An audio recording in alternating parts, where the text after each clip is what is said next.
Welcome to Life Transformation Radio. This show is all about life transformations and our journey from where we were to why we are doing what we are doing today. We will discuss the hiccups, the roller coasters, and the blood, sweat, and tears that has been poured out while discovering our purpose. It is all about our transformations. Here is your host, Sean Douglas. Good morning, good afternoon, and good evening from wherever you are listening from. This is Life Transformation Radio, and I am your host, Master Resilience Implementer, TEDx speaker, business positioning strategist, and international best-selling author, Sean Douglas. This show is currently heard in over 79 countries. So whether it's your first time joining us or you've been listening to us for some time, I want to thank you to those who are listening from around the world. Life Transformation Radio is all about our transformation. Here, we tell the stories of why we're doing what we're doing. We highlight that transformational moment that changed our lives and how we use it to then transform others and elevate their lives as well. You can listen to us live right here on the Blog Talk Radio Network, Tuesday through Friday. Join our Facebook group, Life Transformation Radio Community, and never miss an episode by subscribing wherever it is that you listen to podcasts. Life Transformation Radio can be heard on Apple Podcasts, Stitcher, Spreaker, Spotify, TuneIn, Player FM, Radio Public, Overcast, CastBox, Himalaya app, the Google Play Music app, Pandora, and at our YouTube channel, Life Transformation Radio. Please subscribe to wherever it is that you listen to podcasts, and be sure to leave us a rating and a review to let us know what you think about the show. On the show, my guests are entrepreneurs, speakers, business owners, podcasters, authors, amazing human beings that are impacting the world around them. And my guest today has done exactly that. If you have any questions for any of the guests that I bring on the show during our live broadcast, call us up and be a part of the show at 657-383-1109. Again, the number is 657-383-1109. And with that, please help me welcome to the show my guest for today, digital marketing expert, Geoff Hughes. Geoff, welcome to Life Transformation Radio. Hey, thanks for having me on today. Dude, I'm super pumped to have you. I've had quite a few marketing experts, but I think you bring a little something different to the show, man. You've been through a lot in your life. Yeah, you could say I came from another side of the tracks, that's for sure. Definitely, man.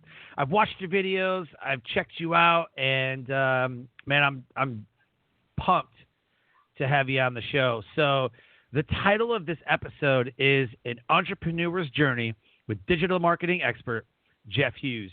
He's an entrepreneur, a speaker, and a digital marketing expert. He works with people all over the world in recreating themselves in every facet, personally, spiritually, in their health, and financially. Geoff has suffered through sexual abuse twice, dropped out of high school in 10th grade, received no GED, no equivalency, no college degree, attempted suicide twice, hustled as a shoe salesman, sold robots at the border, forced into bankruptcy, lost his family's home and the vehicles were repossessed, lost $60,000 in investments, was divorced, and survived Miller-Fisher's syndrome. Out of all that, Landmark Forums was his first personal development endeavor and exposure to this thing called perceptions. He'll tell you exactly how this story ends later in the episode, but you can learn from Geoff what to do and what not to do as an entrepreneur in today's climate. His experience is going to blow your mind. His website is Geoff with a G, GeoffHughes, GeoffHughes.com, Geoff. Go to Instagram and YouTube right there in the show notes. Connect with him. Send him a friend request on Instagram or YouTube and let him know that you heard his episode of Life Transformation Radio. Geoff, my friend, the first question I have to ask you is, after all of that, after everything that you've been through in life, what is your why? Why do you do what you do? Well, at one point it was money and to get out of my circumstances growing up in a really, I guess you would say poverty environment. But every day now, pretty much wake up and I look at the world and I see a lot of me where I was living a life that wasn't fulfilled and I didn't know how to get out of my own way. So a lot of people hear the word self-sabotage. Oh, I know how that is. Yep. Yeah. So yep. Now that I've been able to experience and become a professional, more so on the unconscious mind and understanding how the mind works. And my why is to share with people to break free from what they know. I kind of look at the world as what they call a simulation. We're indoctrinated into someone else's matrix, someone else's world, and we know what we know, and we don't know what we don't know. And until we are awoken, I guess the best way to say it is my mission statement every single day is awaken people to possibilities that transforms lives and creates a legacy. That's my why. I like it. Say it one more time. Awaken people to the possibilities that transforms lives and creates a legacy. I love it, man. Absolutely. And it speaks to that action that needs to be taken. And then the result is that leaving of the legacy. And sometimes people that I come in contact with as a speaker and even as a podcaster, I talk to people and they're like, I don't know if that's for me. Like, I don't know. And it seems like really hard. It seems really hard. I'm like, I love stuff that's hard. I love stuff that's difficult. I like the adversity that you have to go through because, one, it makes you stronger. Two, there is a ton of growth in that adversity, in that failure. There is a ton of growth. But the problem is that either people don't think that it's possible for them or they keep repeating the same mistake over and over and they don't learn the lesson. And I always say that life is the only place where the test is given first and the lesson comes after. 100%. And further to your point, the biggest thing that the struggle is there's so much content out there. There's so much content out there, but content without context, because context is what delivers the transformation or a part of the transformation, then it's just knowledge. It's like you regurgitate, watching The Secret, you regurgitate what Tony Robbins says, but contextually, you don't get it from an unconscious level. And reality is these are facts. You only think 5% of your day consciously. 95% of everything you do every single day is done unconsciously. And your unconscious programming was developed between 80% of it was developed between the ages of 0 and 7. Yeah, so, I've heard that. Yeah, well, Aristotle, this saying's hundreds of years old, show me a boy till he's 7 and I'll show you the man. They knew that the environment and what you indoctrinated them between 0 and 7 years old was going to develop them into the person they are later on in the years. Yep. Yeah, I've heard that a couple times, and I've got a 2-year-old and a 5-year-old right now, and we were very conscious. So I have a parenting theory. Before I finish it, I have a parenting theory. The first child, you run when they fall, and you're so on top of them, and you want to protect them, you want to do everything, and they're usually the most ruined because you have no idea what you're doing parenting. You have no idea. Your second child, you're a little bit better. You know what to freak out about. You know they'll be fine, and they're a little bit better. Your third child seems to be one of the better children because you think you got it all figured out. You've read enough books by now. You've got enough experience. Your fourth child is screwed because if that child falls, you're like, rub some dirt on it. You're fine. No, I know your leg is broken. It's fine. You can walk. Just walk it off. Walk right. So as I had my 2 and my 5-year-old, we were very self-conscious about, do we treat the kids like according to their personalities or their interests, or how do we spark that creativity in them and kind of what's the best way? and I'm just trying to figure it out, So yeah, the interesting thing is like I said.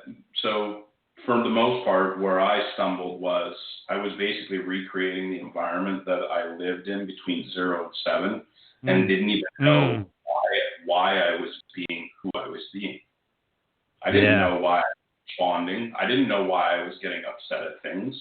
I had no idea. It's called a program.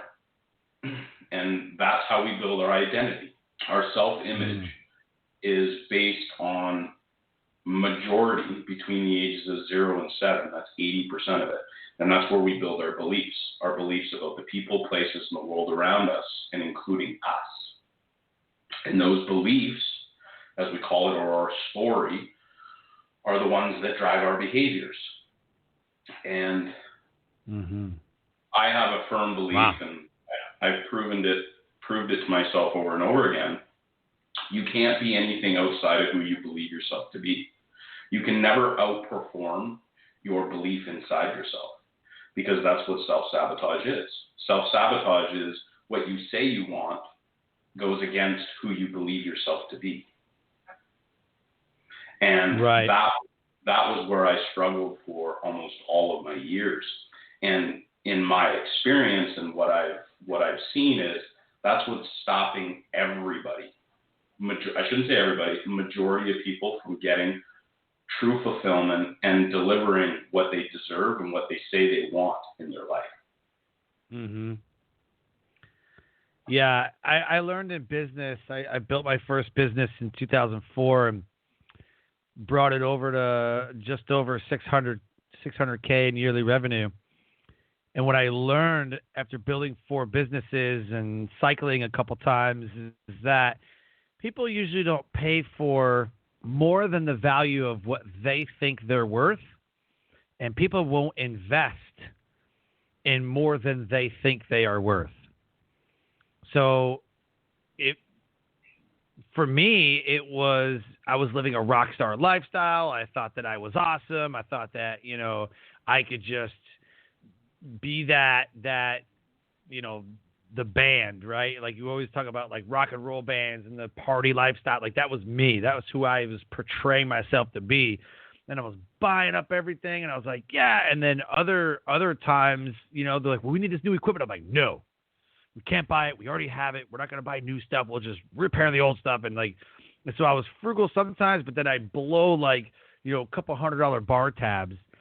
And it was just, I was way to one side or way to the other. And now that I look back, if I was coaching my old self, I would have done things way differently, because I really did. I held myself back. I was in the way. A lot of people will say that, I am my own worst enemy. I get in my own way too much to where I either hold back my success or somehow it gets sabotaged. So I've had to deal with that most of my life. Yeah, and to be perfectly honest, that's where a lot of it stems from. A lot of it is the beliefs that we have about ourselves. My program, as I call it, kind of like the Matrix, my program I wasn't good enough. So in order to make myself feel good, I require validation from other human beings in order to feel good about myself. So validation from other people, validation from other people not only just came from what they seen or what they say to me, but I thought by having the cars, having the lifestyle, buying things made me perceived as somebody who has made it. In fact, my driver's license plate of my very first sports car, which was a Porsche 911 Turbo, was made it. I literally was. That's awesome. I was literally focused on showing people that I made it. But on the other side of that story was my success as well, because if that story of I'm not good enough and me constantly hustling to prove it, I likely wouldn't have got to where I am today. So it was destructive and productive as well. The key is removing the requirement of the validation from other people and just working at becoming the best version of myself and the most amount of value to other humans. What I realized was that you are rewarded in direct proportion to the value that you offer to people. Okay, yeah, definitely. You know, I hear it all the time, like the marketing and the selling and the this and this and this. I'm like, dude, just stop with the nonsense jargon and talking to just deliver value. Just deliver what people want, or just deliver something of value, and stop trying to be like, well, I got to get my funnel right, and I got to get this right, and I got to get, my system's got to be in line. I'm like, dude, just deliver value. That's it. Deliver value to people, and then you become recognized as the expert. 100%. Deliver value that will give them results. The sad thing is results driven. And the sad thing that I realized was, and Gary Vee even said this, a lot of people ask the questions, they're like, why, Gary, do you give away so much value? And you probably don't know what he said back, but it was a shocking moment to me. But then I looked at it and I was like, there's so much reality to this. He said, because 98% of the people will never even use 1 ounce of what I say to do it. I'll give away all the secrets, and no one will actually apply it. And that's what he said. Okay. Yeah. So absolutely. Part of my journey of where I was, where I am today, and why I'm out there actually helping people, I have a book coming out, Monetize Your Mind, which is about using the internet and the digital world, but the pieces that you need from a core level, like the success of the mind, to get you through each one of the pieces. What I realized was, and it's funny because you can look at statistics on this, 64% of NBA players, 78% of NFL players, at the end of their career within 3 to 5 years are in financial shambles or broke or bankrupt within 3 to 5 years of leaving the NBA or the NFL on an average salary or an average lifetime income of $30 million. And then to go to the lottery winners, and there's different statistics, but between 70 and 95% of all lottery winners end up broke or bankrupt within 3 to 5 years. First few years, And what I started to realize was that all of these people, like most of the NFL players and the basketball players, were constantly looking at buying things like I was to validate themselves. In order for them to feel good, they buy the luxury lifestyles, they do the partying, they do all the stuff. But what happens is when you go to retire, though, you're no longer making the same income you did before, so they bought themselves out of a lifestyle trying to portray themselves, create validation to the world, because they themselves were not validated within their own self. And same with lottery winners. Lottery winners go in there, and it's like a kid in a candy store. You just unlock it, and they'll go hog wild with it and lose it all. And through my personal development and understanding what was actually creating all this, these people were all looking at the haves. Everyone wants to have the lifestyle, they want to have the fame, they want to have all that stuff. But in order to have that stuff, there's a philosophy, it's called be, do, have. You have to become the person and do the things to have. Anybody who just gets to have, you're not become and do, so you actually end up, as we were talking about before, sabotaging it all. Because you're not that person. Your conscious mind and your unconscious mind are not in alignment. So you do everything in your power to bring yourself down about the beliefs you have in yourself. So I wrote this book, and then I've just created a course, which is a 12-week course through group that is about recreating the person so that you can actually get the results. and it's called Monetize Your Mind as well. And it goes through all the things and the stories about and the beliefs and the values you have in yourself, so you really understand contextually why you're currently getting the results you want. And then it also teaches you and shares with you how to get the results that you say you want and can achieve simply by changing your beliefs about yourself. Oh, okay. If that makes sense. Perfect. Totally makes sense. We're going to go to the calls, and we have a caller coming in. Please tell us who you are and where you're from.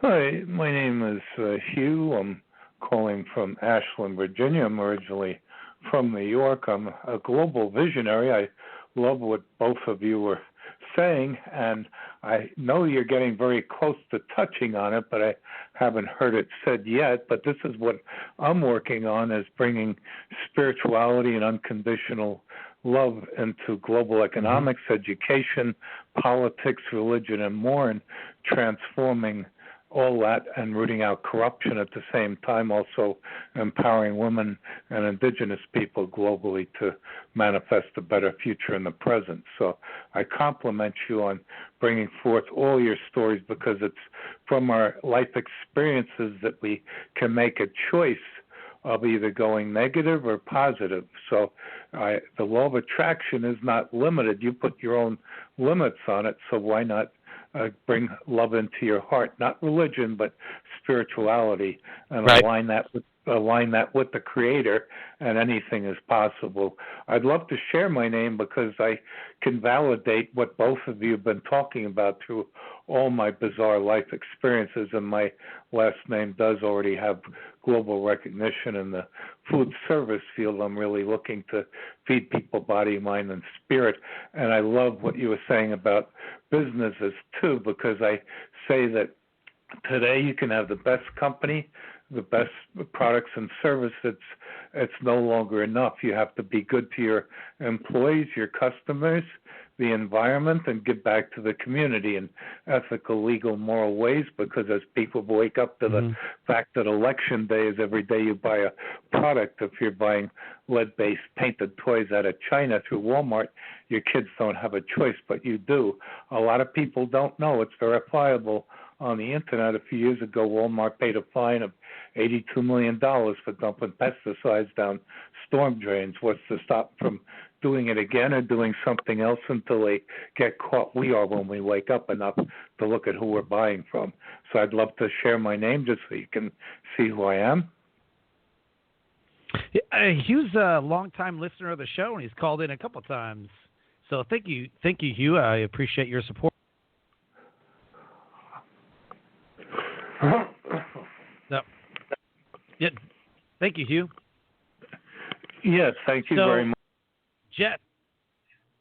Geoff, so what Hugh was saying, with spirituality, let's dig into that, man. Spirituality, financial, health, how do you elevate the world around you in those categories right there? Yeah, so there's 4 quadrants that I care about. There's your personal development, there's your health, your spirituality, and your financially. And for me, spirituality is how much you delivered and shared and made a difference. So one of the things that's actually on my arm is you were born to make a difference. And I myself kind of take a view as if I'm not here on this planet and what will be said about me when I leave. So I call it spirituality or legacy. And I personally experienced this just this year when my mom passed away. But you hear a lot of people when they go to their final days, a lot of regrets. You hear about all the things that they didn't do, all the people that they didn't make amends with. And I was fortunate enough to go through my transition of my life and started to understand and realize that everything was happening for me, not to me. And I watched my mom in her last days. She was sitting there and all of her friends, contacting all of her family members, and making amends.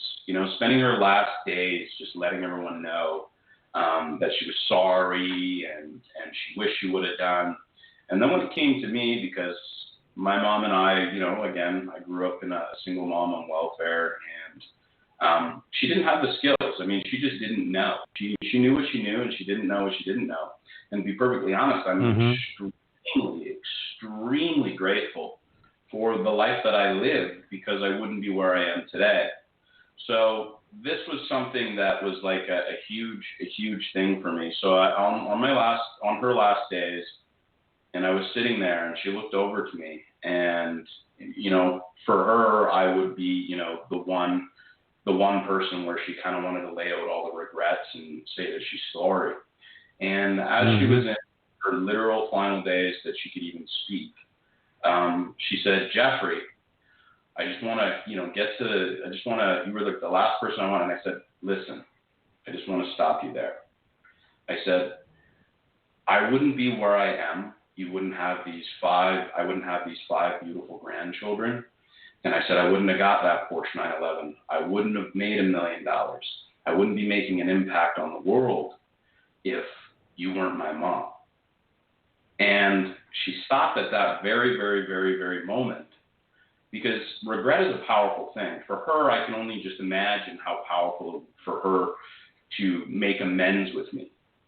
But she stopped for a second at that very moment and looked. She goes, "I guess I did do something good." And for me, that's what spirituality is. I touched her in a place where she was looking for a regret and anger, and I shifted her, or I gave her that space to realize that what she did in her life impacted me in a positive way. And she left this earth, her very, very last words was, "I love you," and passed away and never spoke another word. So spirituality is the amount of people that you can touch that transform or gives new perspective or helps people on their way. And that could be in health, that could be in financial, that could be in personal development. But for me, it's about the impact, if that makes sense. No, yeah, absolutely, man. That's incredible story, and I appreciate you sharing that. It's tough to lose people, and I lost my grandmother about 1.5 years ago, and my grandfather a few years before that, and it's just it's really tough going through that. How I define spirituality is the strengthening of a set of beliefs, principles, and values. I teach something called spiritual resilience, and sometimes our faith goes through a questioning. Sometimes our faith doesn't seem to be living up to our expectations.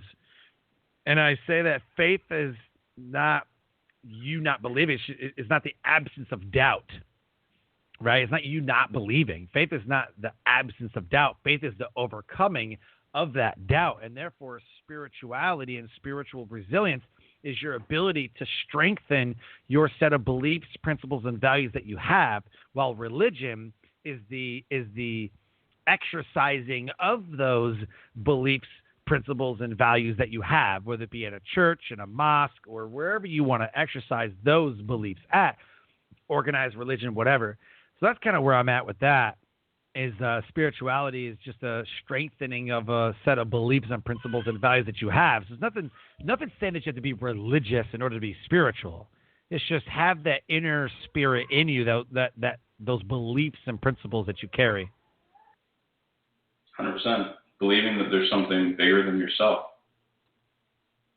Yeah, whether it be a universe, a God, a deity, whatever, right? Just something that is at work.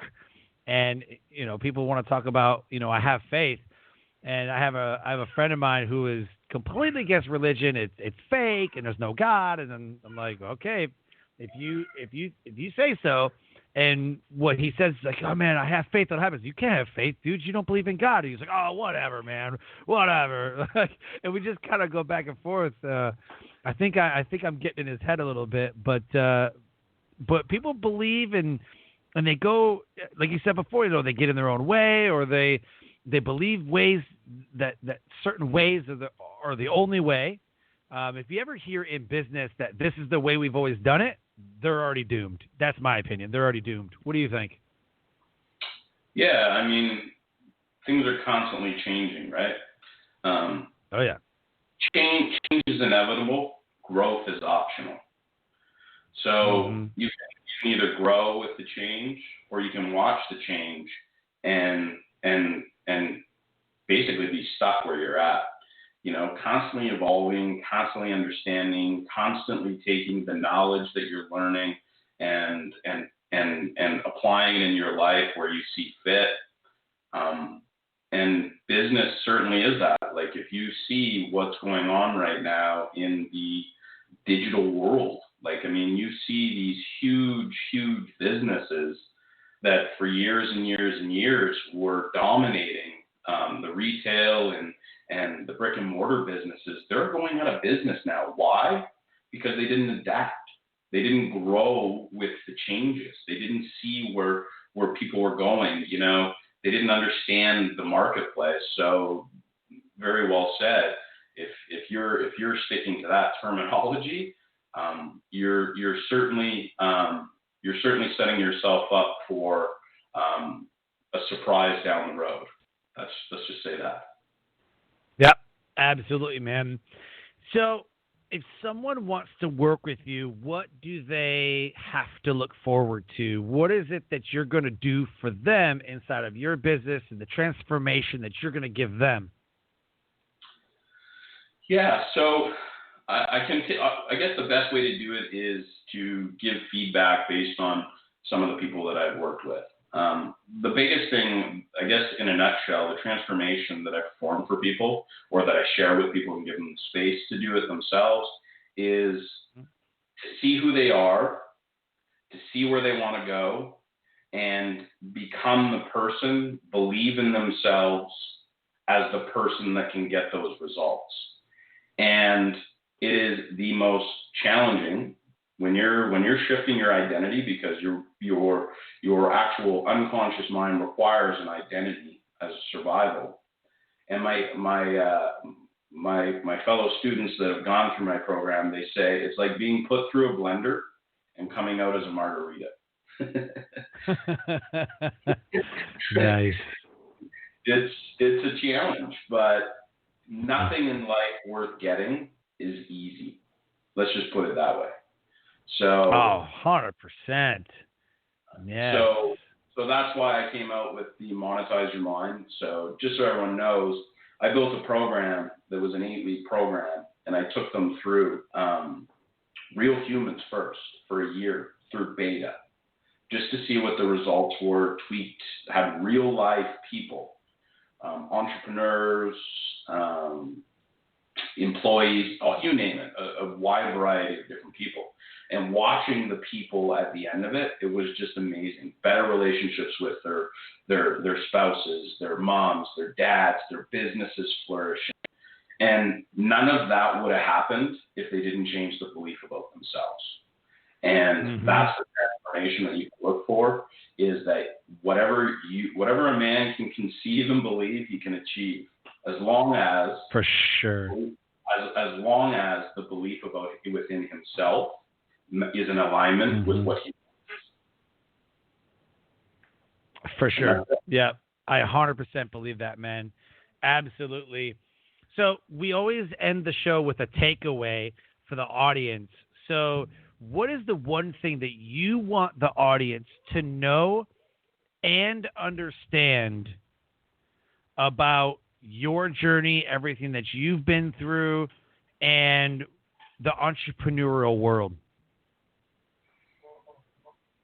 Yeah, I mean, I guess the biggest takeaway, and what I'll share is my biggest takeaway that I ever had was, number one, if you can find a mentor that has the results that you're looking for, and they're willing to mentor you, take that and go with it. That was one of the biggest mistakes I ever made for most of my life, is I never had a mentor. Number two, really the environment. The environment that you surround yourself with is so important. Your mind is so malleable. I could go into the science of this, but there are mirror neurons that mirror the people that you are around with. Your environment is conducive to your success. Jim Rohn has a famous saying, you are the sum of the 5 people you surround yourself with. And the last thing, and it kind of goes with Wolf of Wall Street. The only thing stopping you from getting what you want in life is that bullshit story in your head saying you can't. And you can. Boom. Love it. Dude, you're a rock star. Thank you so much, man.